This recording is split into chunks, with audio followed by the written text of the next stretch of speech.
Welcome everyone. Before handing over to Claudine, our chair, I'm Julie Lagoutte. I'm on the Green Party Women Committee and I was part of organising this event. I'm going to hand straight over to Claudine, as I said, but first I'm going to introduce her. Claudine has worked extensively in health and social care and has a background in housing law and human rights law. She is a former international coordinator and a former equality and diversity officer on the national executive of the Green Party, and has been the Green Party prospective parliamentary candidate in Erith and Thamesmead. Claudine was also on the Green Party Women Committee last year and the year before, and is a long-standing women's rights campaigner. And it's absolutely brilliant to have her here with us today. Thank you so much for being here, Claudine, and over to you. Thank you so much. Welcome, everybody. And it is a pertinent thing to actually really be concentrating our minds to the most vulnerable people in Afghanistan, the women and girls in Afghanistan that have been denied their rights to education. And this event, we will be introducing you to our speakers, Sarah Saidi, who is an executive director and the co-founder of Action for Afghanistan. She started out as a lawyer. She went on to work in international development in Asia for Asian Development Bank, a UN agency, and international NGOs. She now works in the field of social innovation, creating innovative solutions for the transition to net zero. She has been an activist on diversity and humanitarian issues for the last 20 years, setting up several charities and leading on projects overseas around global governance, conflict stabilization, and climate change mitigation. She is also the founder of We Too Build Britain. I don't know if Sarah is here yet. Yes. Yeah, fantastic. And we will actually also hear from Shaheen, who's also served at a senior level at Women's Rights Organization, where she conducted a wide range of policy research projects. She's the vice chair of the International Council of Voluntary Agencies, and but not least, she's also a Green Party councillor in Solihull. She has an MBE and is a head of global advocacy for Islamic relief worldwide. She has over 25 years experience in the sector, and her expertise lies in faith and development and intersection of gender, social inclusion, social protection, including first-hand experience of working with women in humanitarian and the development context. And our third speaker is Yal Banu, is a women's rights activist in Afghanistan who will be giving us her perspective of daily life on the ground, which is actually very perceptive, what we need really to hear here in the West. So please welcome our first speaker, Sarah Zaidi. Hello all. I want to thank the Green Party Women in general for having me here. Your support has been incredible. Caroline Lucas's support in Parliament has been incredible on everything on Afghanistan. She has done the right thing, spoken up, been fearless. Your party members have got a huge commitment to social justice, a huge commitment to things like sanctuary cities. So I thank you. Now, where do I start? The place to start right now is to talk about the urgency, because really that's why Julie and the team wanted to convene this panel. In August 2021, Biden and allies, including the UK government, left Afghanistan after almost a 20-year presence. They did not leave behind a force of, say, 2,500 people that all international experts accept that force could have stopped the Taliban overrunning the country. They also took away all logistics, so that destroyed the morale of the Afghan forces, who basically succumbed quite quickly to the Taliban. The Taliban were ready. They were ready the moment they signed the Doha Agreements. The Doha Agreements were signed without most women present. One of our key supporters is one of them, Fawzia Kufi. She was a negotiator. It was signed. They agreed to not have extremists run amok in Afghanistan. And we know now that extremists planted that bomb that killed so many young Hazara girls. They have broken the terms of the Doha Agreement. They have broken the terms of accepting a return to some level of modernity. The Taliban 2.0 that some Western politicians, mainly men, and some Western journalists, mainly men, talked about how the Taliban had changed. We now know unequivocally that that was a lie. So that's the context in which this has happened. We all know the fallout from Operation Pitting, how chaotic it was, the FCDO failure. 15,000 people came, and that was great. The security services, the civil servants, military worked round the clock. They deserve our thanks because they were British nationals there. They were British staff. They were contractors. They were military people that we have relationships with. But of those 15,000 people, only 2% of principals were from civilian categories. There were only 11 women activists airlifted out in Operation Pitting. And the Allies went to Afghanistan talking about women's rights. And so Action for Afghanistan was formed because we wanted to help get women out. Sophie Walker, who is one of the founders of the Women's Equality Party, she put out a petition demanding the government prioritize women and girls. It got 470,000-ish signatures. That's record-breaking. And yet the government did not listen. Then when we realized how few women had got out, we had a campaign for an asylum route for Afghan women most at risk, meaning the judges, the lawyers, the British council workers, the journalists, health workers who the Taliban don't want to go and give health advice to women, teachers who the Taliban don't want them to teach young people. And so that was our first campaign. We haven't got there yet, but the FCDO do say that there will be an extension of some respect of the citizen resettlement scheme. But that is urgent because there are people on Taliban hit lists, kill lists. There are people running from safe house to safe house. There are people in a prison. Think about us in 1 month of lockdown. There are women now for 15 months who've not been able to work, whose children have not been able to study, who can't leave the house without a man. And if they're a widow, they can't go anywhere. They have to wear the burqa. There are extrajudicial killings and arrests. Some of the activists we're working with have been arrested and we don't know where they are.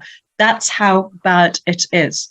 So what Action for Afghanistan then did is to mobilize a campaign for an all-party parliamentary group on Afghan women and girls. I'm pleased to say that its AGM will be on the 30th of November. Carolyn Lucas is one of the members, along with MPs and peers from every party. But obviously that's not formed yet. It will be official on the 30th of November. And the reason we did that is we do need focus on women and girls here. They are the ones that we knew would be most vulnerable. They're the ones suffering the most.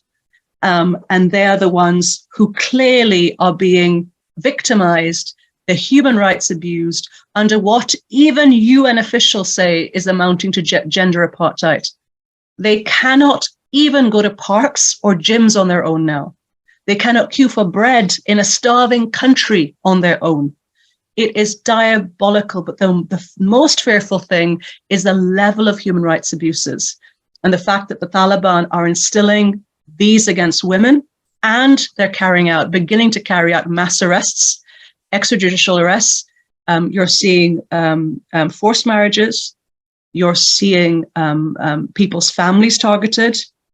And you're now seeing a return to the most barbaric forms of their Sharia law. You know, the stoning, the amputation of arms. So we hope the APG can bring a focus back. And I'm really honored by the support of the Green Party women, because what we wanted to do then is bring some attention to the public and via people like you who bring your membership and bring, the Green Party is very respected. And, I'm in the Southwest, from Frome to Stroud. I've met councillors from the Green Party everywhere. And there has never been a march for Afghan women and girls. There has never been one. Partly because the community was just trying to mobilize getting people out. They were just trying to mobilize fundraising for the women stuck back there. But we need to make noise. And the other reason why people weren't seeing anything is that it was impossible to get any media attention with Ukraine, now with Iran, with the cost of living, with prime ministers changing 3 times in 3 months. It felt like a little miracle for me to even get the smallest tweet. And so the fact that you're doing this event, that I don't know how many hundreds of people will have seen it, that is power. And Mumsnet putting a tweet out today saying support, that is power, because they've got 40,000 members. People like to think that I was talking to a CEO of one of the feminist charities. And she said, I'm sorry, we all feel hopeless. What can I do? I said, you have got so much power. You can assemble your members. You can raise awareness to people that I can't reach. Every retweet, if I get tweets that go high, a journalist contacts me. If I have a petition that goes high, a politician contacts me. You can be our, to quote a war term, soldiers on the ground, our voices to raise us up, to raise these women up. What are we doing for this march? Well, it's the first one of its kind. And what I did, Julia's aware, and the rest of the team, I didn't want to just announce it with, we're doing a march for Afghan women and girls. I wanted to announce it with a bit of a splash. So the University of Gloucestershire students, Julia can put the link of their website in the chat. They agreed to do posters for us. When we published those posters on the 1st of November, it went viral. A lot of Afghans came to us saying, oh my word, this is finally happening. We can try and spread hope. There are people standing with us. And then other countries started contacting us. We now have rallies planned in 3 to 5 cities in Canada, in the US, in Germany, in Istanbul.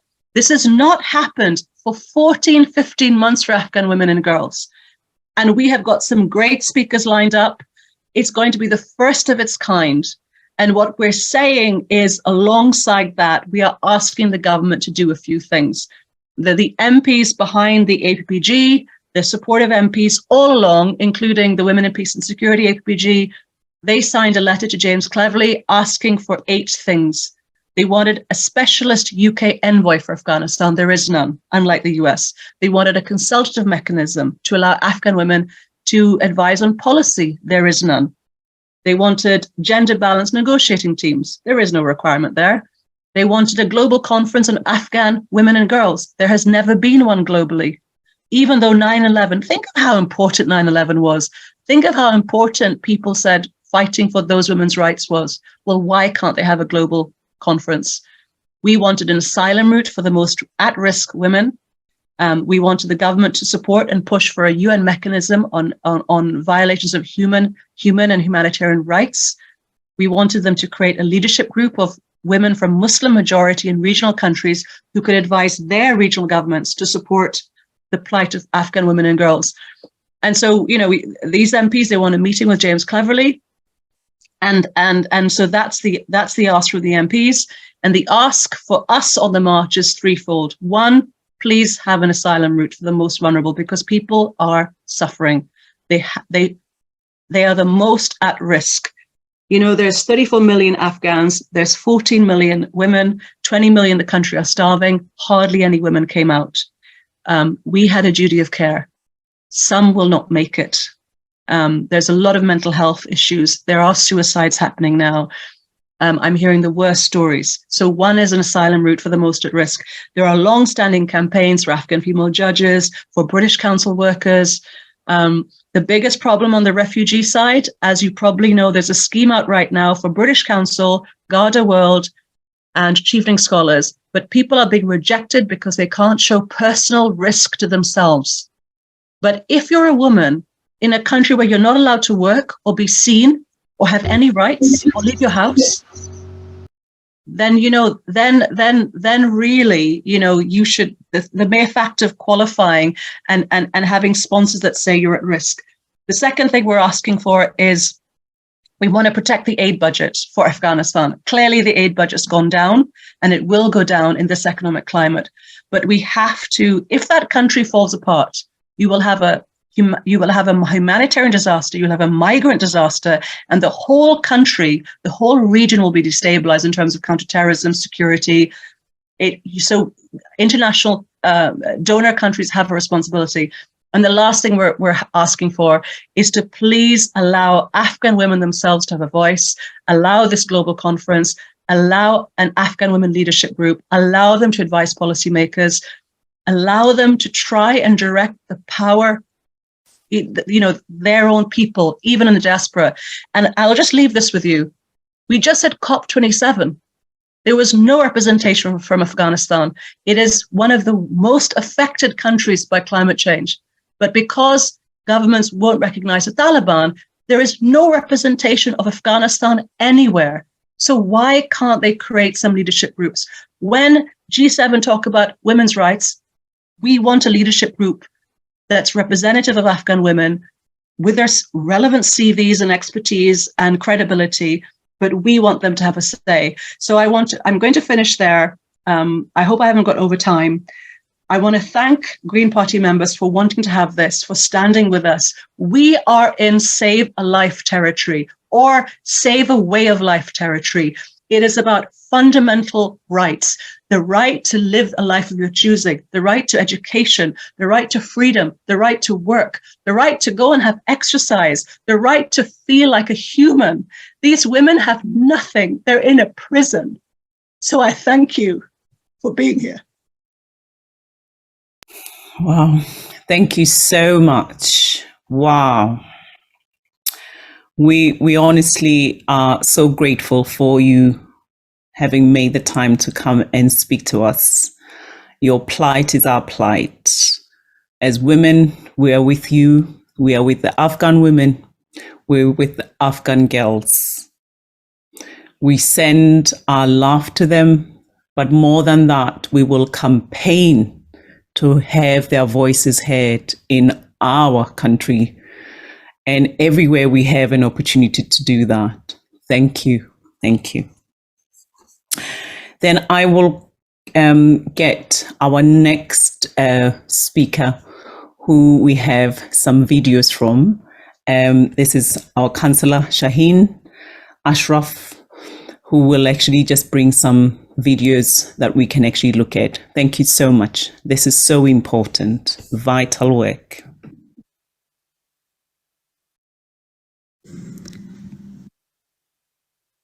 Hello everyone, I'm sorry I can't be with you in person today, and I'm recording this message. I wish you every success with the conference, and I wish you all well.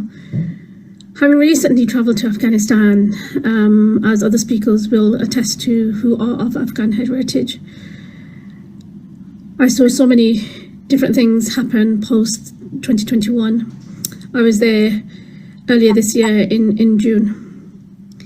And I met a girl whose name we've changed, called Rehana, a 15-year-old girl in the Balkh region. She says, my parents have no money, our neighbours have no money, I can't go to school, and there are no jobs. What is our future? Unfortunately, this is the situation in Afghanistan. A year ago, in 2021, after nearly 10-20 years of Western military presence in Afghanistan, it underwent a rapid political transition as the de facto government swept into power. The takeover was not expected, but it was signed the previous year between US and the de facto government. And it coincided with the last international troops leaving Kabul, along with the exodus of former president and his senior staff. The international community immediately reinforced sanctions on the new regime. When I went to Afghanistan, I saw the scene of one of the worst humanitarian crises, economic collapse, brought on by a cumulative impact of years of conflict, poor governance, drought, and now international sanctions. It's hurting the Afghan people, and most of all, it's hurting the women and girls. More than half the population, at least 24 million people, are now in need of humanitarian assistance. 19.7 million people are regularly going to bed hungry, one of the highest numbers in the world in a single country. Behind these shocking statistics are real people. Every day that I was there, I met people, mothers, children, taking on crippling levels of debt so that their children can eat one small meal a day, and fathers desperately searching for jobs that have disappeared. We met boys dropping out of school to try and earn a few pennies to support their families, and young girls, which was one of the most harrowing things when I met with a group of women, being married off as their parents could not afford to feed them and cannot afford to feed them. We saw rising numbers. Whilst I was there in the local clinic, I saw rising numbers of malnourished children, while the health medicines and the health centres were out of medicine and the banks ran out of cash. What I did observe was markets full of food that people don't have money to buy, unemployment rocketing, and businesses failing. In stark terms, these are statistics, these are human stories, but the current crisis, is profoundly affecting tens of millions of vulnerable people. And it really does coincide with so many different things. Not only is there economic collapse, but there's acute hunger. And basically people are practically trying to escape this inescapable reality for themselves. The scale of suffering in Afghanistan is enormous, but Afghanistan and its people are so much more than the pitiful stories of struggle that have dominated narratives for decades. Afghans are incredibly resilient people, and the country has enormous potential. Despite the extreme hardships, the Afghan people remained among the most generous and most hospitable in the world, proud of their diverse country and their rich ancient culture. When I was there, women would share their little aid packets with their poorest neighbours, but every stranger would invite you for a cup of tea, even if that's all that they had left. Afghan men and women really do want to have a better future for their children, and they're doing everything that they can to be able to live in the current circumstances. However, the international community has an obligation to prevent more suffering in Afghanistan. Hundreds of millions of dollars have been injected in aid. But what we're seeing is the postponement of funding getting in, which means that there will be mass famine.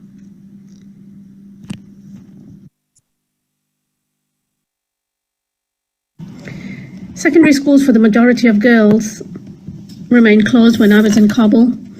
However, when I travelled to Mazar-e-Sharif, which was in the Balkh region, girls were attending school.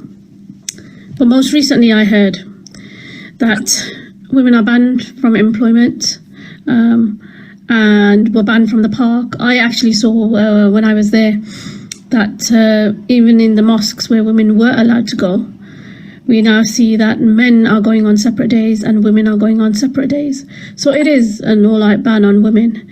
And they systematically close down shelters for women and girls who are fleeing domestic violence. And of course, for them, women's sports have been banned. The other thing that I think is a major thing was the system of requiring a male member of your family to travel with you everywhere as a member or as a chaperone. And I saw that. The term is actually called mahram. And I saw women were not leaving home without their fathers or their sons or their brothers, and did not have the right to be in a free and safe environment, which was devastating. And it's devastating for the women because these are the next generation of people. What I also saw, and when we witnessed many female teachers who've also been dismissed from school, young girls sitting at home with a lost education.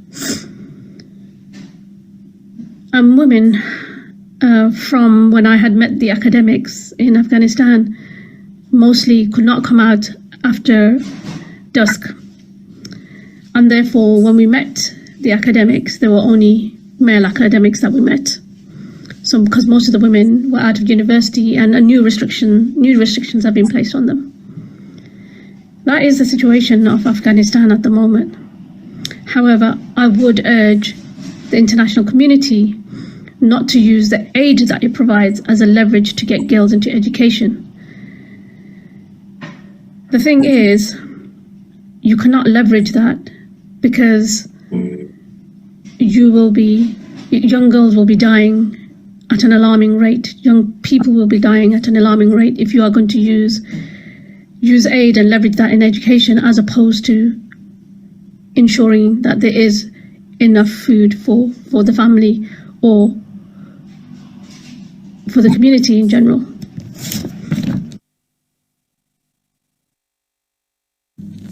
Apologies, this video is recorded in 3 different ways, so I'm just trying to do my best. I'm not the most technical person, but yeah, I mean, I think from the UK government side, and what we can do is to lobby the government to ensure that it remains on target for its aid to Afghanistan.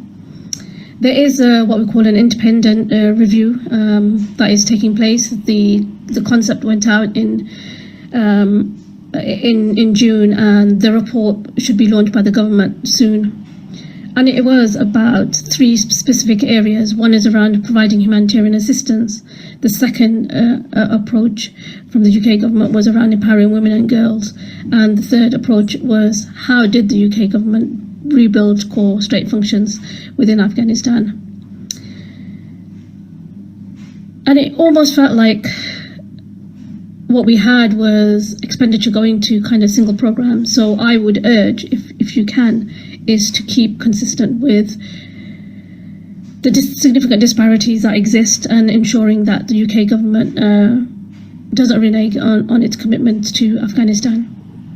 The second thing I would ask people to support with is the women that are here in the conference today. We have Zahra, just to support her with her ambition in order to ensure that Afghanistan, whilst it's no longer on the media, still remains as part of the dialogue from not just a UK perspective, but at a global perspective.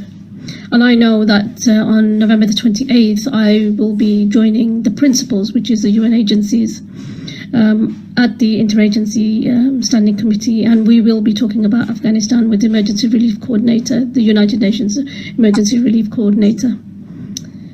We have to keep Afghanistan alive in our hearts and in our prayers. But what we will see is, as the media has gone, the situation then goes on to another crisis and to another crisis. So I do urge you to support everyone that is a speaker here today and help them to achieve their strategic objectives on Afghanistan. It goes without saying that there's so much more for us to do, and there's so much more for us to say.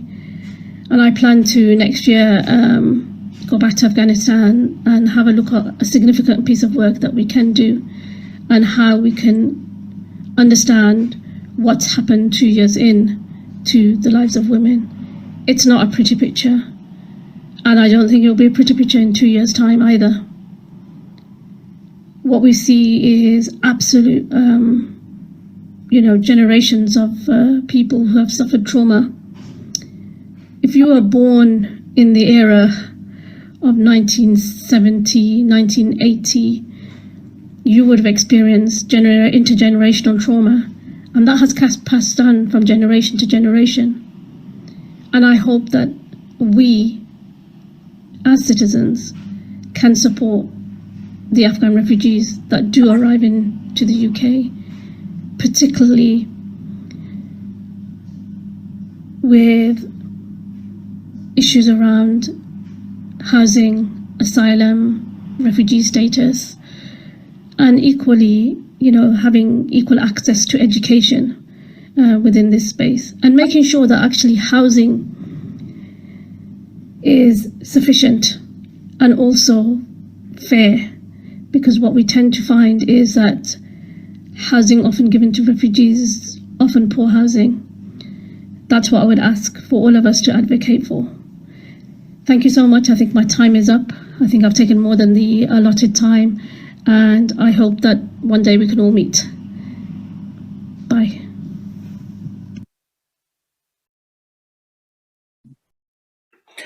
Thank you so much. That's the words from Shaheen, who's away, and really strong words. And what we need to really focus on is what they've actually sort of laid out as what our areas of concentration should be, really, in supporting the Afghan women and girls in this campaign. They have very clear direct requirements that they want us to actually concentrate on. So I will actually urge everybody to actually go and support them in everything they can. I will be calling on our next speaker, Yal Banu, who is a women's rights activist in Afghanistan, bringing her own perspective on the ground of what's actually happening, after we've heard from Shaheen, who's also given us a perspective on what's actually occurring on the ground. Poverty, people actually not having food to eat. I think that really just brings home the plight of the Afghan women and girls. Thank you, Yal. Thank you. Can you hear my voice? Yeah, thank you. Hello and good evening all. I hope you all are well and safe. I'm Yal Banu, and it is always a great pleasure to be here. And I want to thank you, Green Party woman, for inviting me to have a presentation for today about situation of Afghan women under the Taliban control. Next slide, please. My story and voices the story and voice of thousands other women which live under the Taliban control in Afghanistan. Next slide, please. Afghan women are heroes. They are dying every day, but they are never given up. Since the Taliban took control of Afghanistan, Taliban banned millions of girls from secondary and high school. Taliban banned women from visiting park. Taliban banned women from going to restaurant. Taliban banned women participating in sport in Afghanistan. Taliban shut down all women bad health, and 1,000 women became jobless, including teachers, engineers, doctors, and many other professionals. Next slide, please.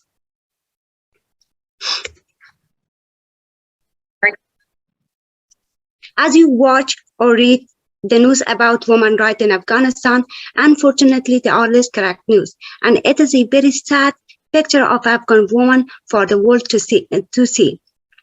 Today, Afghanistan is at a critical juncture. Even situation is very horrible than the news report, but under the Taliban control, you have no right to complain. In today's presentation, I would like to share the all facts which are happening, and women are faced with that every day. In general, there is nothing normal, and very horrible news is, if we consider women's rights in two categories, first essential right and second sub-essential right. Unfortunately, Afghanistan is the only country in the world which women don't have access to their essential rights, such as education, work, or free movement. And regards of essential right, I see there are 1,000 unsolved problems of Afghan women, but because of restriction on women from different sides, women can tell or share their story to one another woman. And another side, there's no organization, no group to hear the woman problems. So in this section, I would like to have a short discussion about from the first time of Taliban till today. First, 1996 till 2001. This time is the dark time for women and girls in Afghanistan. During the first time of Taliban, I was a newborn baby. I haven't seen with my own eyes what they did with people, especially with women. But the woman I know, for example, my grandma, my mother, my sister, they opened old boxes of the burqa, and which they had picked 20 years ago, and with wet eyes and heavy chest, this said to me. They told to me some horrible stories of that time. My grandma told me Taliban entered to Afghanistan while 4% of men and women were educated than today. Taliban used from name of Islam, uneducated people, and the condition of traditional society. The Taliban had two powerful options for their goals. First, traditional society, and second, uneducated people. And they had different kind of cruel on people, especially on women. And also my grandma added, people can just forget or forgive all killing. Almost every family in Afghanistan now know of somebody or has family members who was killed by the Taliban. In this picture, you can see the killing of Taliban and the cruel of Taliban on women. Next slide, please.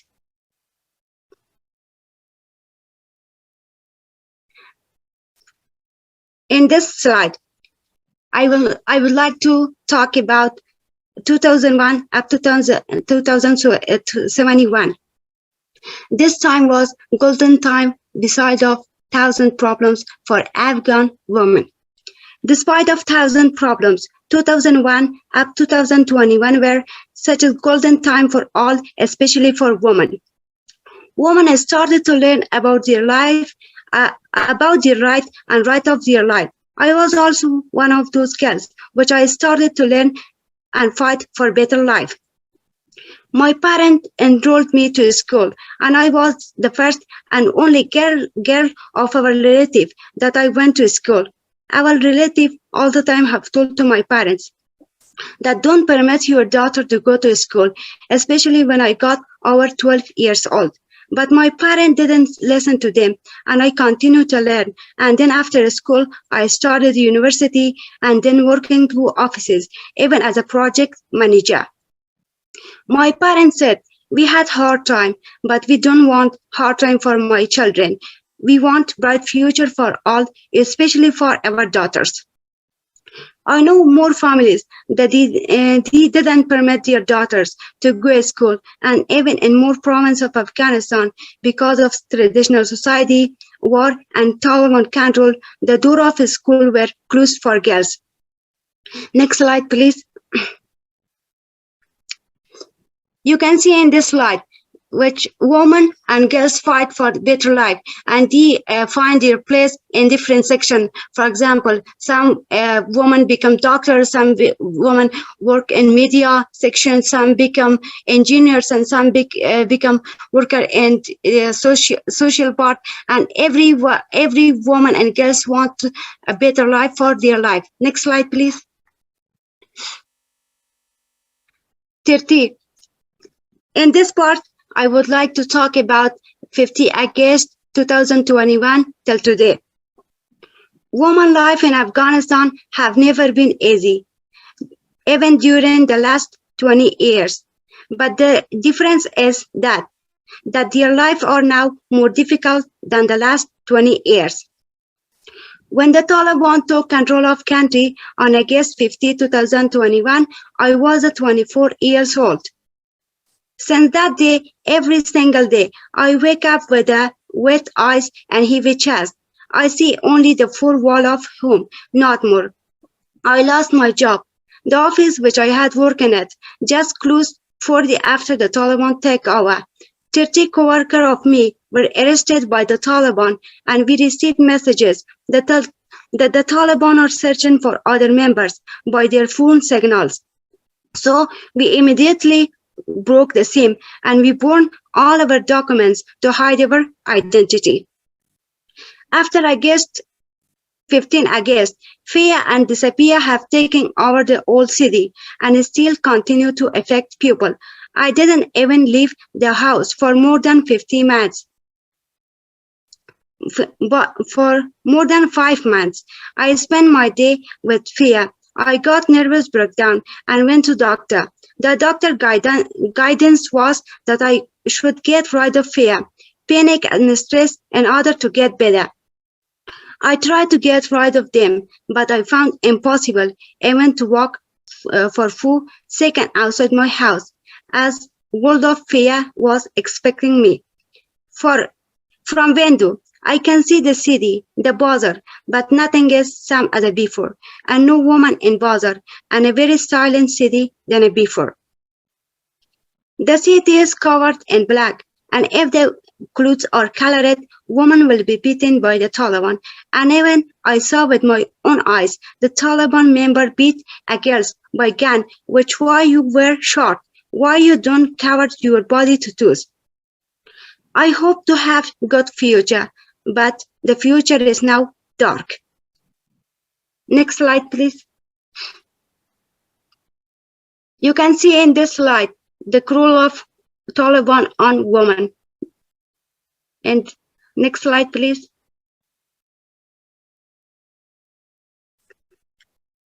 But today, women are not like women during 1996 up to 2001. Today, women are very different and they know very well about their right and right of their life. And they have the power of education to raise their voice and rise around the world for the action. I can start to explain the current situation of a woman, which I face with that every day. Women should fully cover their body from head to toes, except the eyes, when outside the house. Women cannot leave their home except in case of necessity. Male relative chaperone. It means having a brother, a father, husband, a child. It means that no woman in my country can leave their home without a mahram, even if she intend to go to doctor or hospital. All representatives of the de facto authorities are men. Women have been removed from all public services positions except they cannot be filled by men in education, health services, and certain elements of policing. In some cases, they were being asked to send male relatives to replace of them. Next slide, please. In this slide, you also see in picture which this art tell for us the cruel of Taliban on women. Next slide, please. In this slide, you also see, and this picture explain for us and show for us very clearly the situation, the Taliban and their action with women. Next slide, please. Women are not active in social society. The systematic discrimination imposed by the Taliban has led a wave of peaceful protest by women and girls across Afghanistan.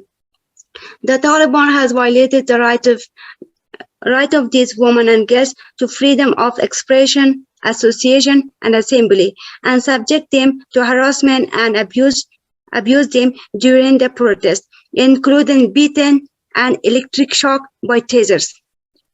I have heard the horrible story of women activists when they were arrested by Taliban. For example, one of them said, Taliban badly beat them and their male relative. We were like fish out of water. We don't have enough food, enough water, and not oxygen. Taliban searched our Facebooks, our calls, our documents on laptop, and they played our messages to us to ask about them. They asked, where are your other friends? They said, you must help us to find them. And also she said, we were released by making a promise, which after this they don't do anything against Taliban. Yalbanu said, I am also a woman activist, which I live inside Afghanistan under direct threat of Taliban. I am really in danger, but I can't stop. Taliban are lying. They just want to fight for power, and I am fighting in hard for my life and woman rights. Taliban actively searching for all which work or talk against them, no matter if the group work or want their own right. And it is very easy for Taliban to kill a person or a group. And the day after, Taliban will share a news which the mentioned person was killed by unknown person by target killing and end.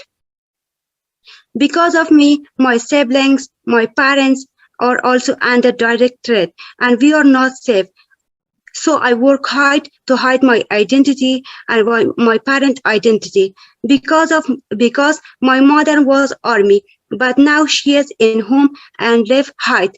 And it will be very dangerous if enemy know about me or about my family members. Currently, I work hard against Taliban, but one day they will find me and they will kill me or our family members. Via this presentation or report, I kindly request you to please help me with my parents and siblings to get out and leave safely Afghanistan to other country. Next slide, please. Next slide, please. You can see in this slide the picture which a woman activist and Taliban. But Taliban have a gun against in front of this woman to fear this woman. Or this picture is from it shows how the Taliban beat woman. Next slide, please.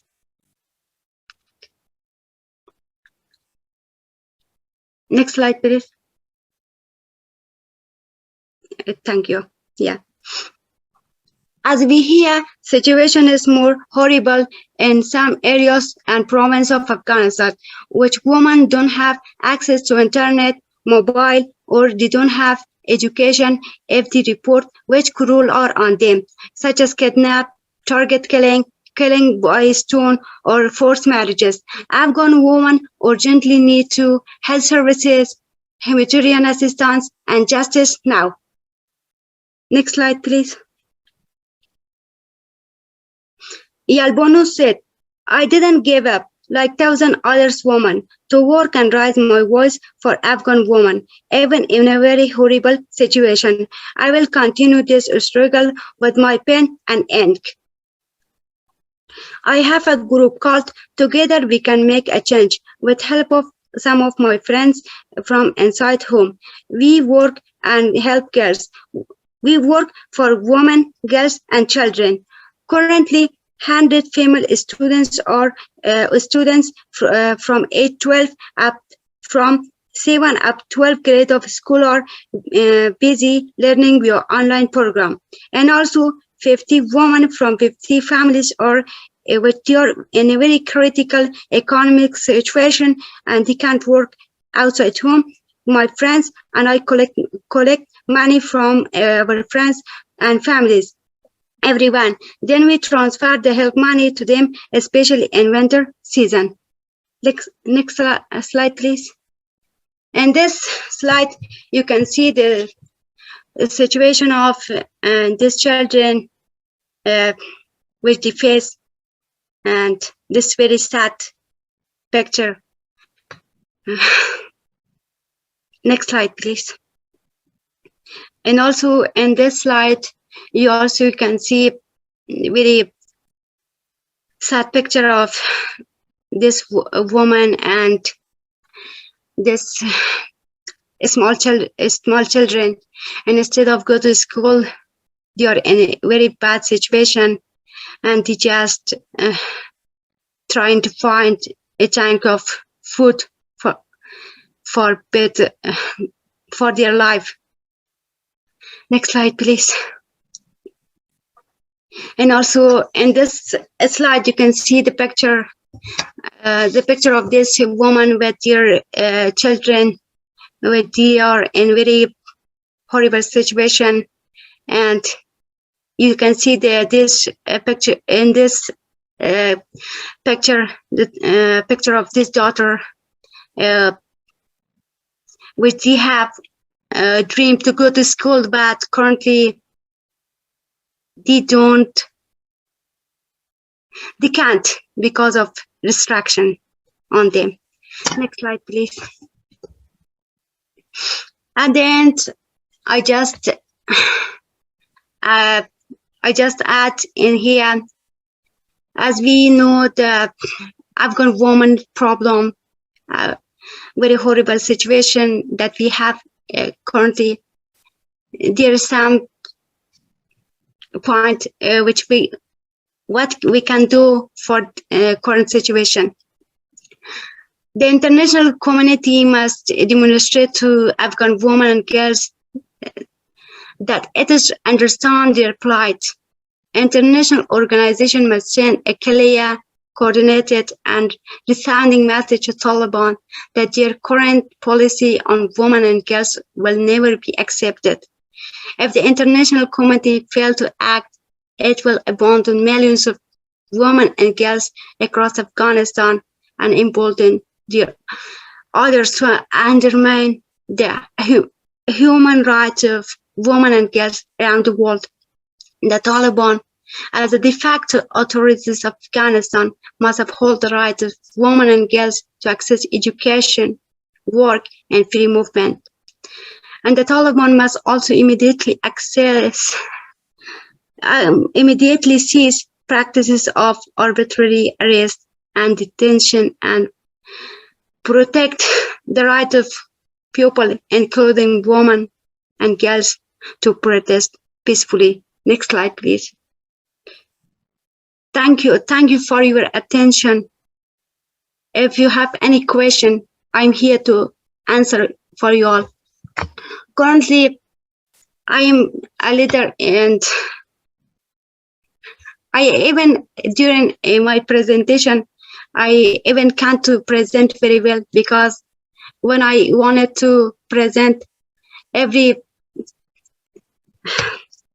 because of situation, I can't to present very well, because every issue in this presentation had very bad effect on me. And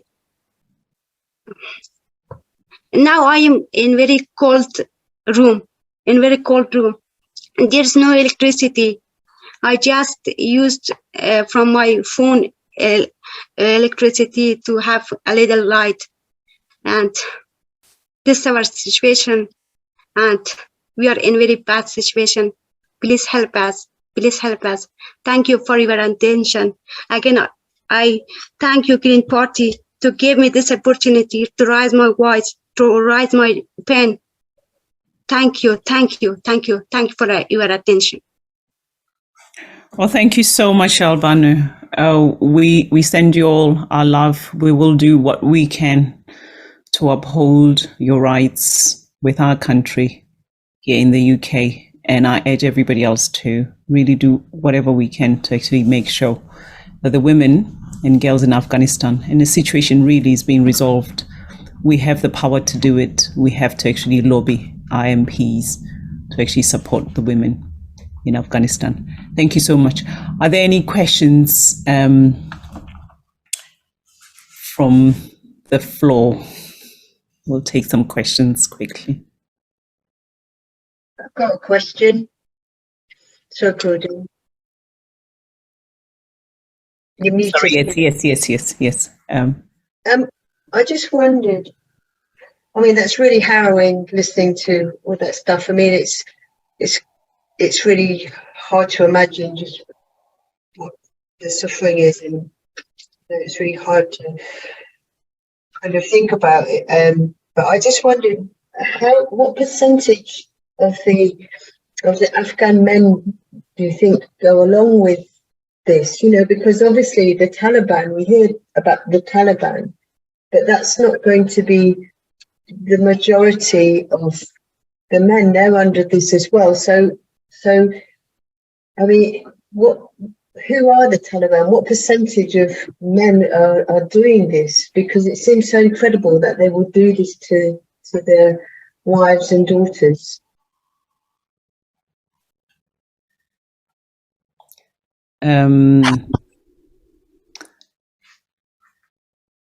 Yeah, are you able to answer, Nato? Is anybody else?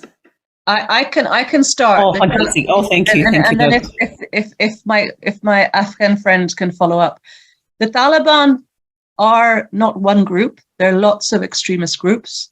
There's also ISIS in the country against the Doha Agreement. They rule by fear. One reason why they cannot ever be human rights, they don't know how to govern. They don't know how to govern a democracy. Their only way of governing is through fear. And yes, many Afghan men do not agree with them.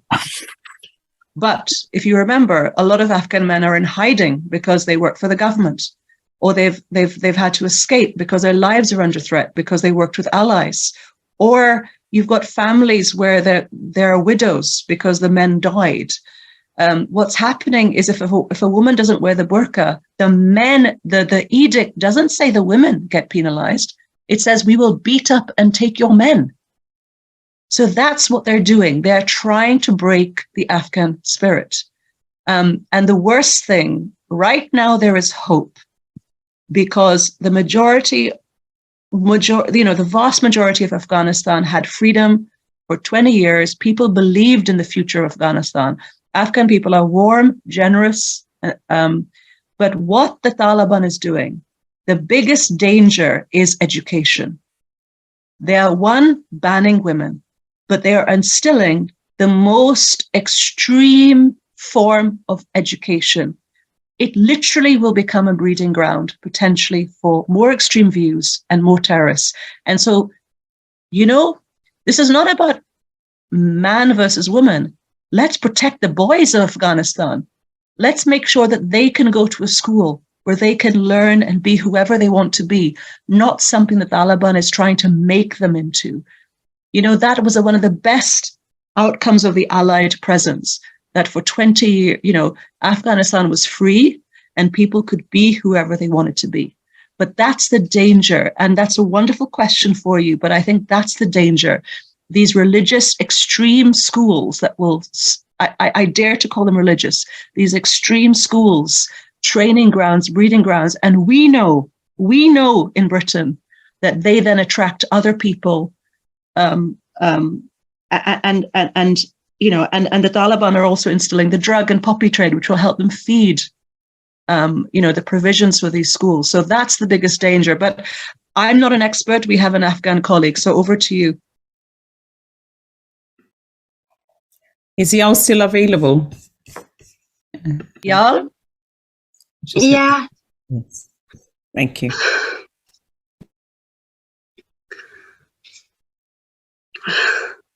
I don't have more to tell. Just I want to say,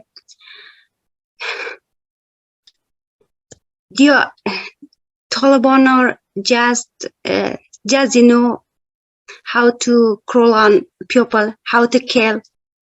They are not one group. As I said during my presentation, they use uneducated people. They use from the traditional society of Afghanistan. This is two powerful point that they use. They never match with, for example, with educated people, because educated people is very open-minded people. They never want negative or negative thing for human being. They always educated people want all the time peace and very positive thing for all. But Taliban always use from the uneducated people to play their role, and they just know how to kill, how to beat. Just this is your way, and they are not a group, you're not a group. This is my opinion. Thank you. So much. I know how hard it is to try and relate to us while we are here, far away in comfort. Thank you so much, Yael. We really appreciate you being here and really bringing, the plight that women and girls, really the Afghan population are experiencing under the terrible rule of the Taliban. Thank you. Yes, Marie. Oh, hello. Thank you, Yael, for that very moving talk, and so grateful to you for doing that. I'm a retired doctor. I just wanted to know, what is the healthcare situation like in Afghanistan, both for women and girls? What healthcare can they access, and also just for people generally in Afghanistan? Hello and respect. For your answer, I can say there's nothing normal. There's nothing normal. If you consider in capital of Afghanistan, in Kabul, situation is a little good, but this is rule of Taliban, which a woman should go to a woman doctor, not to a man doctor. This is their rule. The situation in Kabul, the capital of Afghanistan, is okay, but in provinces, we don't have enough women with your doctor. Mm-hmm. This is the horrible message. We don't have enough woman doctor. If, for example, a woman gets sick, then this woman cannot go to a man doctor because there's restriction by Taliban. So healthcare situation is horrible. Mm-hmm. And capital situation is a little good because we have some woman with your doctor and they can help. But in provinces and some area, there is no woman with your doctor to help. Thank you. Thank you. Thank you. Thank you so much, Yael, and thank you, Marie, for the question. Dawn? Hi, can you hear me? Yeah. Yes. Yeah. Can you hear me? Yeah, we can hear you. Oh, sorry. Yeah. So my question is there anything that can be organised? I know it's very short notice. This Friday is the 25th of November, which is the International Day for the Elimination of Violence Against Women. And the UN has it as a International Day of Observance. Can we use this to highlight what is happening in Afghanistan? Because obviously this is sort of the other atrocities that are happening in Iran and in Ukraine are, shifting the focus from what's happening in Afghanistan and also in places like Lebanon as well. Can we do something to coordinate a campaign so that we can get this awareness of what is happening to women and girls back on the agenda through that day of international observance by, sort of hashtags, sharing on Twitter information, sharing the links to the website that was mentioned before with the 3 objectives, where we can actually sort of target members of the cabinet to the United Kingdom about there being, a safe passageway for refugees, particularly vulnerable refugees, women and girls. Would that kind of campaign be useful in the short term? I think the campaign will be fantastic. Maybe we can have a chat with Zahra and Yael later around how to actually organize that. Maybe the Green Party women would be happy to organize something that probably would be sort of take a quick action. I know we have some fantastic people here that will be able to actually put something quickly, or a Twitter storm or something that can be done. Claudine, yes. If I may come in, yes, that could be wonderful, because the 25th, that's one reason why we picked this date. Mm-hmm. It was between 2 events, the 25th, the International Day for Elimination Against Violence Against Women, And also the government is hosting an SPVI conference, sexual violence in conflict conference on Monday and Tuesday. The who's who of all across the world are coming for that conference. So if the Green Party start and then bring in other parties, because all the political activists are seeing this, and all your supporters, your residents, that would make noise, that would help us over the media that we do at the weekend, and it would help the march. But what I would recommend you to do is, when you tweet the hashtags that women activists from Afghanistan have agreed upon. They are Free Afghan Women, and it is hashtag bread, work, freedom. One is simply, we want to be free and live the life of our choosing. The second is, and a call to action, but the other is quite specific. People are starving, people cannot work, and they simply don't have any freedoms. So, and if those hashtags start trending, Twitter will show them up. But that is all you can do for now. And that is more than you can do, because you might create some noise and also give my Afghan friends hope that people are standing with them 3 days before the march. So thank you. Is there an attendance list about who's actually attending that meeting on the Monday regarding the sexual violence in conflict zones? Is that something that could be shared with us? Because then we can target individuals on social media and actually in, the Home Office or whichever organisation they are representing. I mean, they have, they don't really have a website publicised. It is under the Foreign Office. The lead minister is Lord Ahmed, and he knows all about us. So he and James Cleverly are the people to tweet, really. But who is attending is all the groups, the donor agencies, the charities, the sort of voluntary groups, all looking at violence against women in these conflict zones, which is why I think it's pertinent to your point, because it's not just about, it's also about the hidden stories we're not hearing. It's about, Lebanon, as you say. It's about various countries in Africa which are just not making the news. If Friday can be used, put it this way: there's not been a march in the UK of any significance for 15 months. This is going to be the first. It may not be the biggest, but it can be the start of a movement, because you have seen the difference in treatment between Ukrainian refugees. I support that cause, but Afghans have simply not had the same level of support, whether by the public or by the government. The second thing is, we've now seen how I support Iranian women's cause. In fact, I'm supporting that campaign. But Iranians are more populous and they're more wealthy, and they're not scattered across the world. Their country has not been taken away from them. Their country is ruled by evil men, but it's not been taken away from them.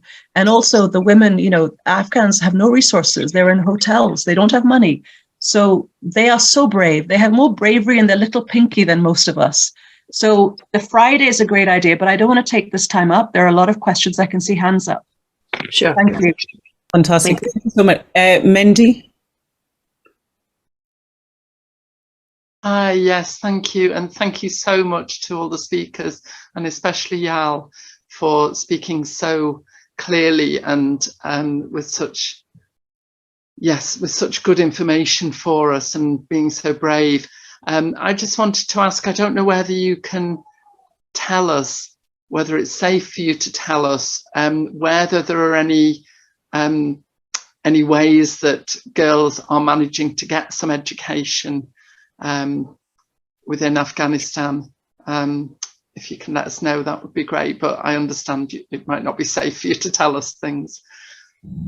I think from Yal's presentation, she did say that there's some education that they're doing, which is very small scale, really, online, and she's helping with that. So that seems to be the only place that actually seems to be having any education for girls at all. So there's none from what you've shared, Yal. Sorry. Yeah. Thank you. Thank you for your question. Yeah, as I said, as you know, in general, girls can go to school because of Taliban restriction, but girls are not stopped. They're just finding ways to continue their studies. For example, me with some of my friends, which we are totally 5 girls. We have a program and we help about 100 family students to teach them, to help them from 7 up to 12 grades of school. For example, I teach them math, physics, computer, and this subject to them. And my friends they teach another subject. And your answer, I can say totally. In general, as you know, there is a restriction on women to go to school, but women are not silent. They find ways to study. And for example, as I said, I help with my friends 100 students, and this is very less number, but now we can with this now we can help this number, but hope to see again good time, and again to see good time which we had in past, and to see girls to go to school. Thank you. Hope you get your answer. Fantastic. Thank you so much, Yalban. We really appreciate what you've done in giving us that, significant information on, how we can actually sort of support and help with this plight for the Afghan women. And the suggestions that have been provided, there are links on the chat that you can use for Action for Afghanistan, the March for Girls, for Women and Girls.com. There's a link on there that we've put in as well. So, and this march is on the 27th. So there's lots, it's also available, information is also available on Facebook. There's a link on there as well. So for everybody, thank you for all your time and spending the time here. Thank you, Yal. We really appreciate you. We are grateful for you having spent the time to actually tell us about what's actually happening on the ground. Thank you, Serha. And thank you to Zahir, who's actually away, but we appreciate all the information that we've had. We know our actions, what we need to do, and I'm hoping that the Green Party women will be spearheading quite a lot of pushing forward and actually involving other parties to make the voices of Afghan women and girls heard. Again, we need more support for them. The countries that are actually least able to need more of our support. So let's support the Afghan women and girls. Thank you so much. And I think that's Shaheen's Twitter account. You can actually follow as well. Julia has put in there. Thank you, everybody. And I just want to add a thanks to Claudine for brilliant sharing. Thank you, Claudine. Thank you.